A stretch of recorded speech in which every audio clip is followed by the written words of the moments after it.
అందు ప్రియమైన సోదరి సహోదరులకు యేసుక్రీస్తు నామములో శుభములు. దేవుని యొక్క నూతనమైన కృప మీకు కలుగునుగాక. ఈరోజు దేవుడు మనకిచ్చిన మాట 12వ కీర్తన 5వ వచనం.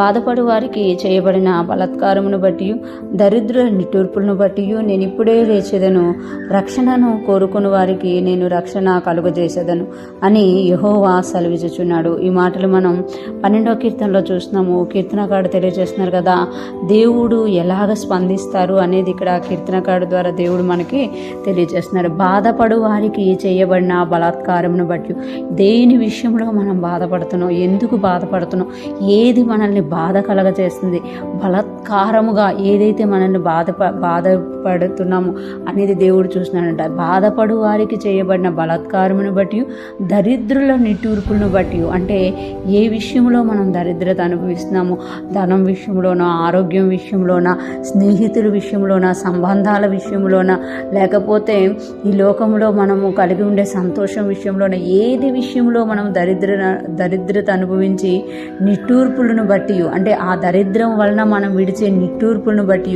నేను ఇప్పుడే లేచేదను అంటున్నారు. అంటే దేవుడు ఎంతగా తన ప్రజల్ని ప్రేమిస్తున్నారో చూడండి.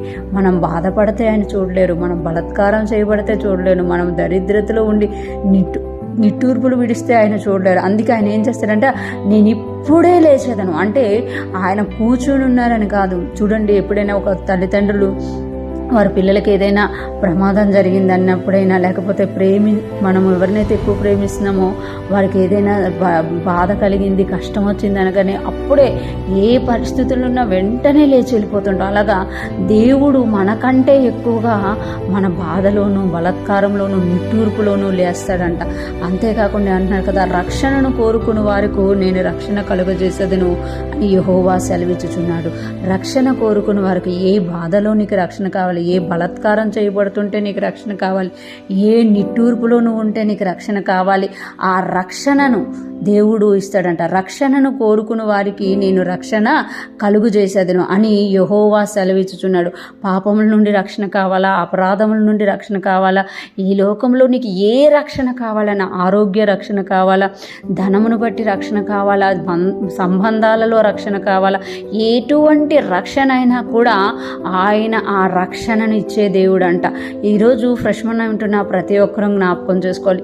మనం ఈ సంవత్సరం అంతా ఎంత బాధపడ్డాము, ఎంత నిట్టూర్పులు విడిచాము, ఎంతగా కృంగిపోయాము, ఏ విషయంలో మనము క్రిందకి దిగిపోయాము, వీటన్నిటిని బట్టి దేవుడు లేచే దేవుడుగా ఉన్నారు. లేవడమే కాదు, దేవుడు మనల్ని ఆశీర్వదించే దేవుడుగా ఉన్నారు. ఆయన లేచి ఏ విషయంలో మనం రక్షణ కోరుకుంటున్నామో ఆ విషయంలో మనకు రక్షణనిచ్చి ఆయన కాపాడే దేవుడుగా ఉన్నారు అని ఈరోజు దేవుడు మనకి తెలియజేస్తున్నారు. ఈరోజు ఫ్రెష్ మన్నా వింటున్న ప్రతి ఒక్కరం కూడా మనం ప్రతి విషయంలోనూ రక్షణ పొందుకుందాము గాక. మనం ఏ విషయంలో సెక్యూరిటీ కోరుకుంటున్నామో అదంతా కూడా దేవుడు దయచేసి మన బాధ నుండి, నిట్టూర్పు నుండి విడుదల చేసి మనల్ని తన యొక్క ఆశీర్వాద పదంలో నడిపించునుగాక. ఆమేన్.